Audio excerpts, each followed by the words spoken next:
2050 वो साल जब भारत में मुस्लिम प्रधानमंत्री होगा।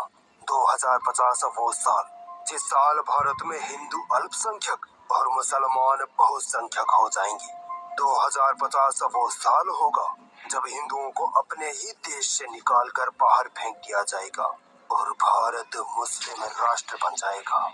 यही वो डरावनी बातें हैं जिन्होंने भारत के हिंदुओं की नींद हराम कर रखी है। इन्हीं बातों की वजह से भारत के 100 करोड़ हिंदुओं की सिर्फ 20 करोड़ मुसलमानों से फटी पड़ी है। ऐसा क्यों? क्या वजह है इस डर की? वजह है मुसलमानों की तेजी से बढ़ती हुई जनसंख्या। क्या वाकई में आने वाले 150 सालों में मुसलमान हिंदुओं से ज्यादा हो जाएंगे? क्या वाकई में भारत एक मुस्लिम राष्ट्र बन जाएगा? ये वीडियो बहुत इंपॉर्टेंट है, इसको लास्ट तक जरूर देखना, वरना बहुत कुछ मिस कर जाओगे।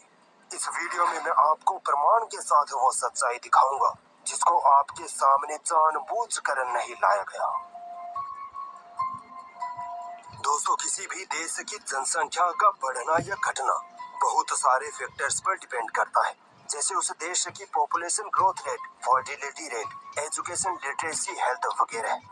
हिंदुओं को अक्सर ये कहकर बेवकूफ बनाया जाता है कि 2001 में तो हिंदू 80.5% थे, जबकि मुसलमान सिर्फ 13.4%। मगर 2011 में हिंदू घटकर 79.8% पर आ गई। इसका मतलब हिंदू घट रहे हैं और मुसलमानों की संख्या बढ़ती जा रही है। ऐसा ही चलता रहा तो 50-60 सालों में भारत मुस्लिम राष्ट्र बन जाएगा। दोस्तों, ये डाटा तो सही है, मगर इसके आगे पीछे का सच जानबूझ कर छुपाया जाता है। वो सच हम आपको बताने जा रहे हैं, ध्यान से सुनते रहिएगा। 1981 से 1991 और 1991 से 2001 के सेंसस के अनुसार हिंदुओं की तादाद बढ़ने की रफ्तार में 2.8% की कमी आई, जबकि मुसलमानों की तादाद बढ़ने की रफ्तार में 3.4% की कमी आई। और 1991 से 2001 तथा 2001 से 2011 की इन 20 सालों के दो सेंसस से पता चलता है कि हिंदुओं की ग्रोथ रेट 3.1% से कम हुई, तो वहीं मुसलमानों की ग्रोथ रेट यानी जनसंख्या बढ़ने की रफ्तार 4.9% से कम हुई है। इन आंकड़ों से साफ पता चलता है कि मुसलमान हिंदुओं की तुलना में तेजी से बढ़ नहीं रहे, बल्कि बहुत तेजी से कम हो रहे हैं। जैसे जैसे मुसलमानों में लिटरेसी रेट, हेल्थ एक्सेस बढ़ेगा, वैसे वैसे मुसलमानों की ग्रोथ रेट और कम होती जाएगी और एक वक्त ऐसा आएगा जब मुसलमानों की तादाद बढ़ना बंद हो जाएगी और एक फिक्स परसेंटेज पर आकर रुक जाएगी। सेंसस कमेटी की रिपोर्ट में बताया गया है कि सन 2100 के करीब मुसलमानों की तादाद अधिकतम 18 से 20% पर आकर रुक जाएगी और हिंदुओं की तादाद 75 से 77% पर आकर रुकेगी। इन सरकारी आंकड़ों से साफ पता चलता है कि भारत में मुसलमान कभी भी हिंदुओं से ज्यादा नहीं होंगे। हिंदुओं को तो बस वोट के लिए बेवकूफ बनाया जाता है और ये लोग व्हाट्सएप यूनिवर्सिटी में पढ़कर बेवकूफ बनते रहते हैं। दोस्तों, दूसरी बात ये कि हिंदुत्ववादी नेता हिंदुओं को ये कहकर डराते हैं कि मुसलमान मर्द 4-4 पत्नियां रखता है और 40-40 बच्चे पैदा करता है। आप खुद गौर करिए, आपने अपने आस पड़ोस या पूरे शहर में कितने ऐसे मुसलमान देखे हैं जिनकी 4 पत्नियां हैं? लाखों में मुश्किल से कोई एक मिलता है, मगर फिर भी हिंदुओं को ये बात इस तरह बताई जाती है जैसे भारत का हर मुसलमान 4-4 पत्नियां रखता है। एक ही मुश्किल से संभाली जाती है, 4-4 कहां से संभाल लेंगे भाई?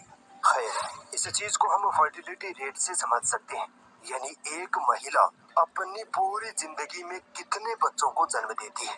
आप हैरान हो जाओगे कि जिस बात से हिंदुओं को डराया जाता है, हकीकत उससे एकदम उलट है।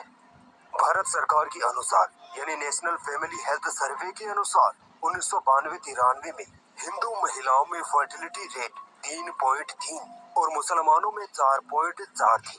यानी 1992-93 में एक हिंदू महिला औसतन 3.3 बच्चों को जन्म देती थी, जबकि एक मुस्लिम औरत औसतन 4.4 बच्चों को जन्म दे रही थी।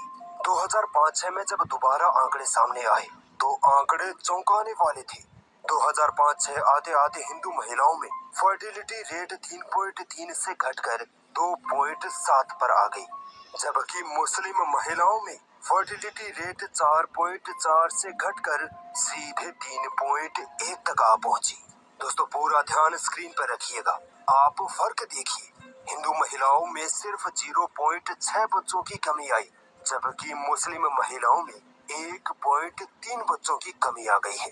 फर्टिलिटी गैप देखें तो 1992-93 में हिंदू और मुस्लिम महिलाओं में ये गैप 1.1 बच्चे का था, वो 2005-6 में घटकर सिर्फ 0.4 का रह गया। यानी कि हिंदू और मुस्लिम महिलाएं लगभग सेम तादाद में बच्चों को जन्म दे रही हैं। ये आंकड़े तो 2005-6 तक के हैं। आज की करंट सिचुएशन देखें तो अब तक ये अंतर भी खत्म हो गया होगा, क्योंकि मुसलमानों में अब लिटरेसी, एजुकेशन और हेल्थ फील्ड में बहुत सुधार आया है।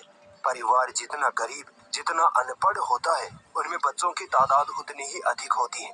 भारत का मुसलमान आज भी गरीब है और सबसे कम पढ़ा लिखा समाज है, इसीलिए मुसलमानों की तादाद बढ़ती है। मगर आने वाले वक्त में मुस्लिम समाज एजुकेट होगा, तब जनसंख्या भी नियंत्रण में आती रहेगी। इन आंकड़ों से साफ जाहिर होता है कि भारत का मुसलमान जनसंख्या नियंत्रण में हिंदुओं से बेहतर प्रदर्शन कर रहा है। भारत का हिंदू जब तक बीजेपी आरएसएस की झूठे जाल में फंसा रहेगा, तब तक देश बर्बाद होता रहेगा। बीजेपी आरएसएस के नेता हिंदुओं को मुसलमानों की तादाद का डर दिखाकर सत्ता में जमे रहेंगे। वो कभी भी एजुकेशन, हेल्थ, इकोनॉमिक डेवलपमेंट की बात नहीं करेंगी। जिस दिन करेंगी उसी दिन सत्ता गंवा बैठेंगी। भारत में मुस्लिम महिलाओं में फर्टिलिटी रेट हिंदू महिलाओं से इसलिए भी ज्यादा है क्योंकि मुस्लिम समाज में बच्चों की मृत्यु दर हिंदुओं की तुलना में कम होती है। इसके अलावा हिंदू समाज में गर्भपात यानी माँ के पेट में ही बच्चे को मार देना मुसलमानों से ज्यादा होता है। इसीलिए आप देखेंगे कि भारत में हिंदुओं में सेक्स रेशियो 1000 मर्दों पर 939 औरतें हैं, जबकि मुसलमानों में सेक्स रेशियो 1000 मर्दों पर 951 औरतें हैं। यानी मुस्लिम समाज में हिंदू समाज की तुलना में औरतें ज्यादा जिंदा रहती हैं। एक और डाटा देख लीजिए। हिंदुत्ववादी लोग कहते हैं कि मुसलमान परिवार नियोजन यानी फैमिली प्लानिंग नहीं करते, इसीलिए उनके यहाँ ज्यादा बच्चे पैदा होते हैं। मगर आप सरकारी डाटा देखिए, 1992-93 में लगभग 41.6% हिंदू लोग कॉन्ट्रासेप्शन का इस्तेमाल करते थे, जबकि 27.7% ही मुसलमान फैमिली प्लानिंग करते थे। मगर 2005-6 का डाटा बताता है कि हिंदुओं में 57.8% लोगों ने फैमिली प्लानिंग की, जबकि 45.7% मुसलमानों ने फैमिली प्लानिंग को अपनाया। आप अंतर देखिए, 1992-93 से 2005-6 तक हिंदुओं में फैमिली प्लानिंग करने वाले लोग 16% ही बढ़े, जबकि मुसलमानों में 18% बढ़े। यहाँ भी मुसलमान हिंदुओं से बेहतर साबित हुए। तो अब ये कहना कि मुसलमान 4 बीवियां रखकर 40 बच्चे पैदा कर रहे हैं, तो मेरे ख्याल में ये बात दुनिया की सबसे झूठी बात होगी। यकीनन भारत की बढ़ती हुई जनसंख्या भारत के डेवलपमेंट में अड़चन है, मगर जनसंख्या के नाम पर सिर्फ एक खास कम्युनिटी को टारगेट करना आतंकवादी सोच को दर्शाता है।